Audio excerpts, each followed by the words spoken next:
Cinema বানানোর আগে করে এখন আর চাপাবাজি করার সময় নেই যে আমি একদম অসাধারণ কিছু করছি ব্লা ব্লা ব্লা, এটা সময় নেই। এখন আমি সিনেমাটা বানাইছি, আমি এটা রিলিজ দেবো না, আর অ্যাক্টিং করছি, ডাবিং করছি, খেলা শেষ। যারা ড্রিমার এদের স্বপ্ন আসলে পূরণ হবে না। এটা আসলে মনির সাহেব, কি স্যার? রাতে ঘুম হয়েছে তো ঠিক মতো? প্রথম প্রেম যেমন ভোলা যায় না,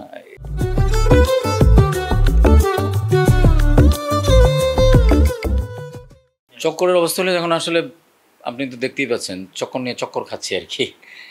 ভালো অবস্থা, ভালো অবস্থা। আমাদের অনেক বেশি এক্সপেকটেশন নাই, ছিলও না।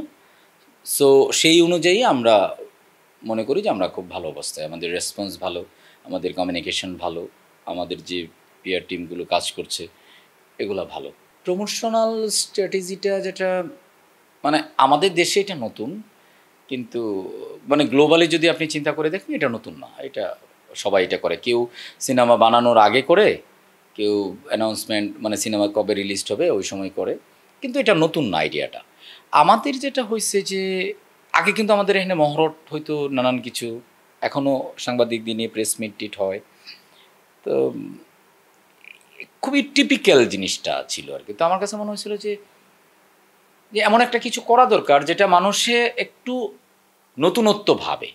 মানে দেখেন, মানুষ ভালো কিছুর চেয়েও নতুন কিছুকে আসলে অ্যাকসেপ্ট করতে চায়। তো ওই জায়গা থেকেই এই ভাবনাটা আসা। তারপর ধরেন ভাবনা নিয়ে কাজ করতেছি, অনেক ধরনের ভাবনা আইডিয়া ভাবি, মোশাররফ ভাইকে পাই না, তার শুটিং টুটিং নিয়ে সে তো অনেক ব্যস্ত, আপনি জানেনই, যেহেতু সবকটা মাধ্যমেই সে কাজ করে তো পাচ্ছিলাম না। শেষে জিনিসটা করলাম যে মানে হয় না যে এটা উচিত আসলে বাইন্দা রাখা, মানে ব্যাপারটা হলো এরকম। কিন্তু ওনাকে তো বাইন্দা রাখলে তো আর প্রমোশন হবে না। পরে আমরা জিনিসটা কী করলাম, উল্টায় দিলাম, যে একটু স্যাটায়ার করলাম আর কি, যে আমারে বাইন্দা রাখছে সে, আমি তারে ডিস্টার্ব করতেছি। ওই জায়গাটা থেকেই করা। মূল উদ্দেশ্য কি? মূল উদ্দেশ্য হলো যে একটা, আমি তো বেসিক্যালি আপনারা হয়তো জানেন আমি তো অ্যাডভার্টাইজিংয়ে কাজ করি। শুরুটা হয়েছিল নাটক দিয়ে, কিন্তু এখন তো বেশ কয়েক বছর ধরে অ্যাডভার্টাইজিং নিয়ে কাজ করতেছি, অ্যাড বানাই। তো ওই জায়গা থেকেই আসলে মানে সামহাও মানুষের টপ অফ মাইন্ডে যাতে থাকে, যাতে হুক করে। তো প্রচার হওয়ার পরে দেখলাম যে না, মানুষ মানে পছন্দ করছে এবং হুকড হয়েছে, যে এক ধরনের কিউরিসিটি তৈরি হয়েছে সিনেমাটা নিয়ে। এবং এর পরবর্তী ধাপ তো আমরা টিজার ছাড়লাম। আমি জানি না আপনি টিজারটা আপনার দেখা হয়েছে কিনা। সো টিজারটাই আমরা ভালো সাড়া পাইছি। আর সিনেমার গল্প আসলে মুখে বলার না, সিনেমার গল্প আসলে সিনেমাই দেখতে হয়। সিনেমা তো গল্প তো শুধু মুখে মানুষের কথা বলে না, মানে ভিজুয়ালও তো কথা বলে, তাই না? সাইলেন্স কথা বলে, মিউজিক কথা বলে, নানান কিছু কথা। সিনেমা তো it's a complete package, right? So গল্পটা ডেফিনেটলি আসলে কোনো জনরা আসলে এটা বলাটা খুব ডিফিকাল্ট।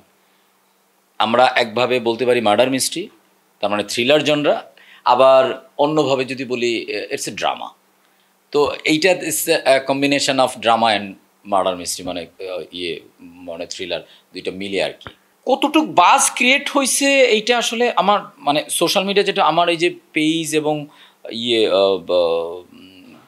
প্রোফাইল এটা নতুন, সো আমার মানুষের সাথে ইন্টারাকশানটা একটু কম হচ্ছে, আমার মানে অডিয়েন্স এনগেজমেন্ট আমার কম এটাতে নতুন হওয়ার কারণে।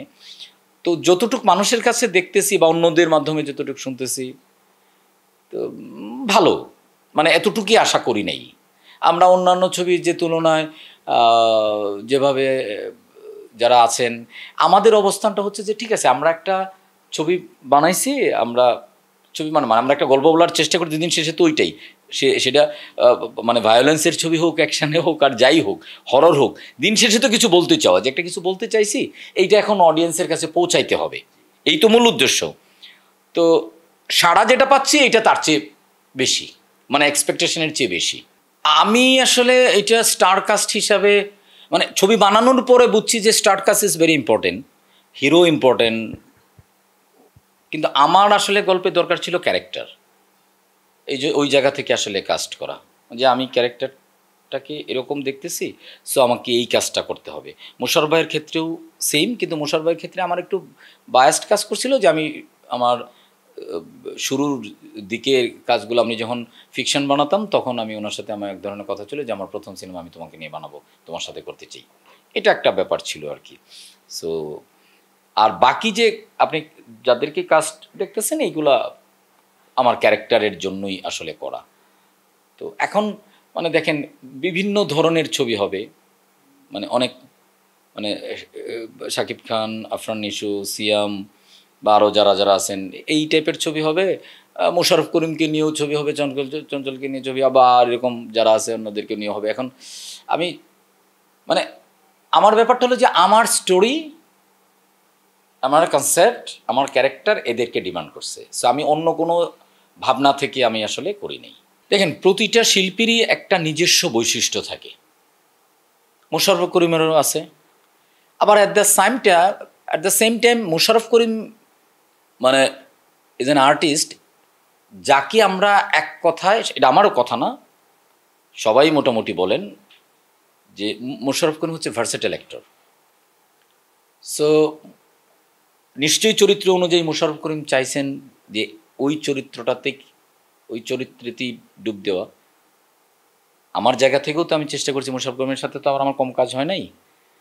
সো এইটা দর্শক দেখলেই আসলে বুঝতে পারবেন যে কতটুকু কী।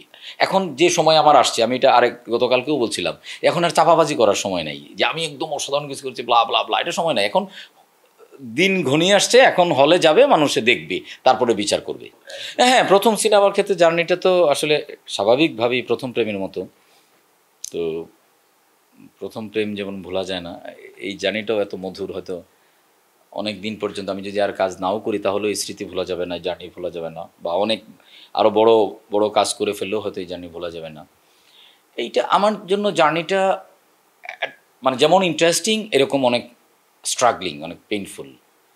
বিকজ আমার এই জার্নিটা শুরু হয়েছিল কিন্তু অনুদানের টাকা দিয়ে, একটা ফান্ড আমি অনুদানে পাইছিলাম। তো যে টাকা পাওয়া যায় এই টাকা দিয়ে তো আসলে ছবি হয় না, এটা তো একটা কন্ট্রিবিউশন। তো এটা আমার জন্য খুব ইন্সপায়ারিং ছিল। তারপরে কো প্রডিউসার করলাম, আমি নিজে ইনভেস্ট করলাম। এটা 2 বছরের আমার এই জার্নিটা। গত বছরই আসলে আমার ছবি রিলিজ দেওয়ার মতো পরিস্থিতিতে ছিল, কিন্তু বাকি সব সিচুয়েশনের কারণে দিতে পারি নাই।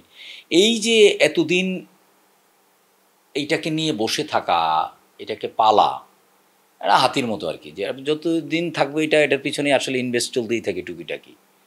এবং আমি বাই প্রফেশন যেহেতু আমি বিজ্ঞাপনই বেশি বানাই, টুকিটাকি অ্যাক্টিং করি, সো এটার সাথে এনগেজ থাকার কারণে আমার অন্য কাজগুলো আসলে ঠিকমতো ওইভাবে হতো না। কারণ এটা কবে রিলিফ হবে, এটা রিলিফের জন্য আসলে রিলিজটা দরকার। সো জার্নিটা আমি বলবো যে মানে ইটস এ মেমোরেবল জার্নি আর কি। এটা আমার আই গট অ্যান এক্সপিরিয়েন্স, যে এটা আসলে অনেক দিন মনে থাকবে আর কি। বাট খুব সুন্দর জার্নি না, বুঝছেন? এটা একটু আমার জন্য খুব কষ্টের জার্নি আর কি। মানে ছবি বানানোর জন্য যেভাবে যে পরিমাণ বাজেট আমি পাইছি ছবির জন্য, কিন্তু আমার যেহেতু এইটাই প্রফেশন, আমি এটা করেই খাই, সো ছবিতে এনগেজ হলে আমার আরও পোলাপান আছে, আমার সংসার আছে। সো এটার জন্য আমাকে অন্যদের যদি 12 ঘন্টা কাজ করতে হয়, আমার সেখানে 18 ঘন্টা কাজ করতে হচ্ছে। কারণ আমি এটাও করতে হচ্ছে, এই খ্যাপও মারতে হচ্ছে, লাইক অ্যাক্টিংও করতে হচ্ছে, বিজ্ঞাপনের জন্যও দৌড়াতে হচ্ছে। সো নানান কিছু করতে হচ্ছে আর কি। সো আমার মনে হয় এই জায়গাটা থেকে বের হইলে হয়তো বা আমি আবার নতুন উদ্যমে হয়তো বা এই করতে পারবো। সো আমার জার্নিটা খুবই সে মানে কীভাবে বলা চায় যে খুব সুন্দর জার্নি না আর কি।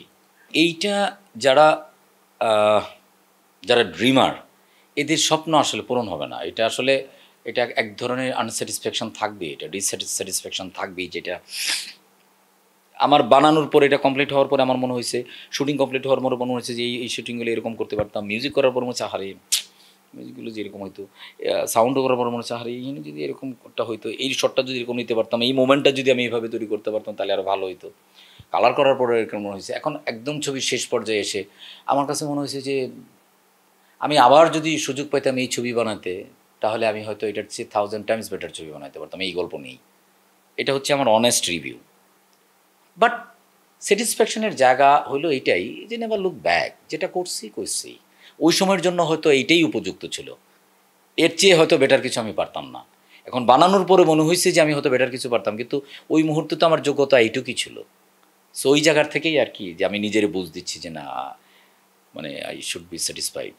চক্কর 302 ঠিক আছে, এটার ডিরেক্টর হলাম আমি, মোশাররফ করিম এবং আদার্স যারা আছে অ্যাক্টিং করছে।